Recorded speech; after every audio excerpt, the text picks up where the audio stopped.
Hi friends, welcome to Chennai food. சாதாரணமாக நம்ம இட்லி தோசைக்கு அரிசி பருப்பு எல்லாத்தையும் ஊற வச்சு மாவு அரைச்சி அதுக்கப்புறமா தாங்க செய்வோம். இந்த இட்லிக்கு பார்த்தீங்கன்னா நம்ம அரிசி ஊற வைக்கவும் வேண்டாம், அரைக்கவும் வேண்டாங்க.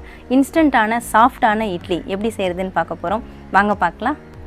அரை கப் அளவுக்கு நான் அவல் எடுத்துருக்கேங்க. அரை கப்பு அவல் எடுத்திங்கன்னா 3/4 கப் அளவுக்கு அரிசி ரவை எடுத்துக்கோங்க. இட்லி ரவைன்னு கேட்டிங்கன்னா உங்களுக்கு எல்லா சூப்பர் மார்க்கெட்லேயும் கிடைக்குங்க. பாருங்கள், நல்லா நைஸாக இருக்குது. இந்த மாதிரி தான் இருக்கும் இந்த ரவா. இந்த ரவா நான் 3/4 கப்பு எடுத்துருக்கிறேன். 3/4 கப்பு இட்லி ரவா எடுத்திங்கன்னா 3/4 கப்பு தயிர் எடுத்துக்கணுங்க. இதுதாங்க இதுக்கு மெஷர்மெண்ட்டு. அரை கப்பு அவல், 3/4 கப்பு இட்லி ரவா, 3/4 கப்பு தயிர். அதாவது அரிசி, இட்லி அரிசியில் தான் இது ரவை உடைச்சிருப்பாங்க. அதனால தான் நான் இட்லி ரவான்னு சொன்னேன். இந்த அரிசி ரவா நீங்கள் 1 கப்பு அவல் எடுக்கிறதா இருந்தால் 1/2 கப்பு அரிசி ரவை எடுத்துக்கோங்க, 1/2 கப்பு தயிர் எடுத்துக்கோங்க. நீங்கள் அரிசி ரவை எவ்வளவு எடுக்கிறீங்களோ அதே மெஷர்மெண்ட்டில் தான் தயிர் எடுக்கணும். அதே மாதிரி அரை கப்பு அவல் எடுக்கும் பொழுது 3/4 கப்புன்னு பொழுது கொஞ்சம் கூடுதலாக தான் எடுக்கணும். அவலை விட 1/4 கப்பு நான் கூடுதலாக எடுத்திருக்கேன். அரை கப்புக்கு 3/4 கப்பு எடுத்திருக்கேன். இதே நீங்கள் 1 கப்பு எடுத்திங்கன்னா 1/2 கப்பு எடுக்கணும். அது மாதிரி நீங்கள் கணக்கு வச்சுட்டு தான் மெஷர்மெண்ட் பண்ணிவிட்டு தான் நீங்கள் அதை ரெடி பண்ணணும். அப்போ தான் நல்லா சாஃப்டான ஒரு இட்லி நமக்கு கிடைக்கும். ஃபஸ்ட்டு நாம் அவலை பவுலுக்கு மாற்றிக்கலாம். வீட்டில் இட்லி தோசை மாவு இல்லாத நேரத்தில் இன்ஸ்டண்ட்டாக சட்டுன்னு நம்ம இட்லி ரெடி பண்ணோன்னா இந்த மாதிரி மெத்தடில் ரெடி பண்ணிக்கலாங்க. இப்போ இந்த தயிரில் நான் பாதி தயிரை தான் இதில் சேர்க்க போகிறேன். மீதி தயிரை நம்ம அப்புறமா சேர்த்துக்கலாம். சேர்த்துட்டு நல்லா கரண்டியில் கலந்து விட்டுக்கலாம். இது மாதிரி கலந்து விட்டுக்கோங்க. கலந்துட்டு இந்த மாதிரி கரண்டியிலே நசிச்சு விடுங்க. இந்த அவல் தயிரோடு சேர்ந்து நல்லா மிக்ஸ் ஆகிடும். தயிர் பட்ட உடனே அவல் நல்லாவே ஊறிடும். நான் இலை மாதிரி இருக்கிற அவல் தாங்க எடுத்துருக்கிறேன். கனமான அவல் எடுத்திங்கன்னா கொஞ்சம் ஊறுறதுக்கு லேட் ஆகும். இந்த மாதிரி நசிச்சு விட்டிங்கன்னா அவல்லாம் நல்லாவே நசிஞ்சிடும். தயிரோட அவலை சேர்த்து நல்லா ஒரு 2 நிமிஷம் இந்த மாதிரி நசிச்சு விட்டுருங்க. அவல் நல்லாவே தயிரில் ஊறிடுச்சு பாருங்கள். இப்போ நாம் அரிசி ரவையை சேர்த்து விட்டுடலாம். அரை கப்பு அவலுக்கு நான் 3/4 கப்பு அரிசி ரவையை சேர்த்து விட்டுறேன். மெஷர்மெண்ட்டு கரெக்டாக எடுத்துக்கோங்க. அப்போ தான் இட்லி நல்லா சாஃப்டாக இருக்கும். 3/4 கப்பு அரிசி ரவைக்கு நான் 3/4 கப்பு தயிர் சொல்லியிருந்தேன். அதில் பாதி தயிர் நம்ம ஏற்கனவே ஊற்றிட்டோம். மீதி தயிரையும் அதில் சேர்த்து விட்டுடலாம். அரை ஸ்பூன் அளவுக்கு சால்ட் எடுத்துருக்கேன், அதையும் சேர்த்துக்கலாம். நல்லா ஒரு முறை கலந்து விட்டுடலாம். தயிரோடு சேர்த்து நல்லா கலந்தாச்சுங்க. பாருங்கள், மாவு நல்லா ரொம்ப இறுக்கமாக இருக்குது. இப்போ நம்ம கொஞ்சம் கொஞ்சமாக தண்ணி சேர்த்துக்கலாம். இட்லி மாவு பதத்துக்கு வரணுங்க, அந்த அளவுக்கு நம்ம தண்ணி சேர்த்துக்கணும். சேர்த்துட்டு நல்லா கலந்துக்கோங்க. இந்த மாவை நம்ம 20 நிமிஷம் ஊற விட போகிறோங்க. ஊற விடும் பொழுது நடுவில் ஒரு 2 முறை 3 முறை நீங்கள் திறந்துட்டு செக் பண்ணிக்கோங்க. ஏன்னா இந்த அரிசியும் ரவையும் நல்லா ஊறும் பொழுது நல்லாவே இறுக்கமாயிடும். மாவு ரொம்ப இறுக்கமாயிடுச்சுன்னா நமக்கு இட்லி ஊற்ற வராது. அந்த மாதிரி இறுக்கமாயிடுச்சுன்னா இடையில கொஞ்சம் கொஞ்சமாக தண்ணி சேர்த்துட்டு கலந்து விடுங்க. ஒரு 2 தடவை 3 தடவை நீங்கள் திறந்துட்டு தண்ணி கொஞ்சம் கொஞ்சம் சேர்த்து கலந்து விட்டுக்கோங்க. இட்லி மாவு பதத்துக்கு ரெடி பண்ணிக்கணும். நான் இன்னும் கூட கொஞ்சம் தண்ணி சேர்த்து விட்டுறேன். அவ்வளோதாங்க. இதை நம்ம 20 நிமிஷம் ஊற விட்டுடலாம். இடையில ஒரு 2 முறை திறந்து பார்த்துட்டு தண்ணி சேர்த்துக்கோங்க. மாவு இறுக்கமாக இருந்தால் சேருங்க, இல்லைனா அப்படியே ஊற விட்டுக்கலாம். 20 நிமிஷம் ஊறட்டும். நான் மூடி போட்டு விட்டுறேன்.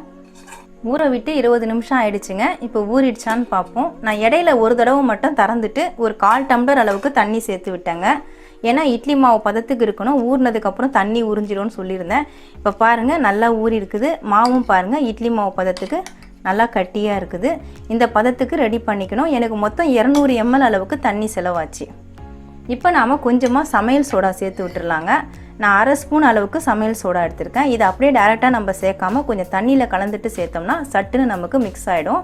நான் கொஞ்சமாக தண்ணி சேர்த்து விட்டுக்கிறேன். 1 ஸ்பூன் அளவுக்கு தண்ணி சேர்த்துருக்கேங்க. எப்போவுமே சமையல் சோடா சேர்க்கும் பொழுது நம்ம டேரெக்டாக மாவில் கலந்தோம்னா சீக்கிரம் மிக்ஸ் ஆகாது. அது ஊற விடுறதுக்கு ரொம்ப நேரம் ஆகும். இது மாதிரி நம்ம கலந்தோம்னா சட்டுன்னு மிக்ஸ் ஆகிடும். இப்போ இதில் ஊற்றிடலாம். மறுபடியும் நல்லா கலந்து விட்டுடலாம். சமையல் சோடா சேர்த்து நல்லா கலந்து விட்டாச்சுங்க.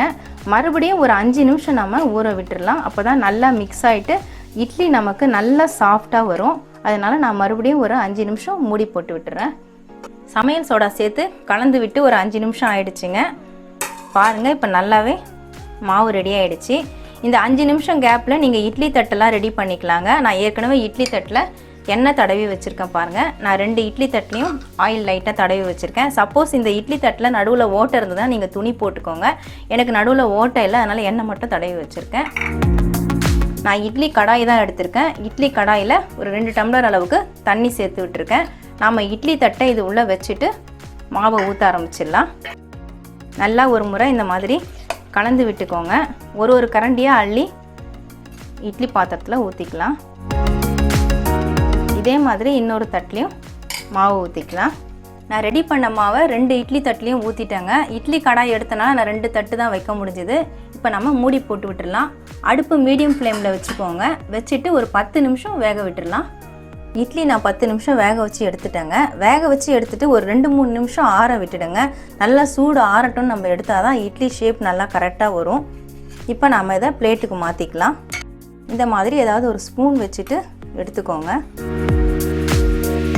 அவ்வளவுதாங்க, நான் இட்லியை பிளேட்டுக்கு மாற்றிட்டேன். வீட்டில் இட்லி மாவு தோசை மாவு இல்லாத நேரத்தில் இந்த இட்லியை நம்ம சட்டு ஈஸியாக ரெடி பண்ணலாங்க. ரொம்ப சாஃப்டாக இருக்கும், நல்லா டேஸ்ட்டாக இருக்கும். பாருங்கள், இட்லி நல்லா இப்படி அழுந்தது பாருங்கள். அந்த அளவுக்கு நல்லா சாஃப்டாக இருக்குது.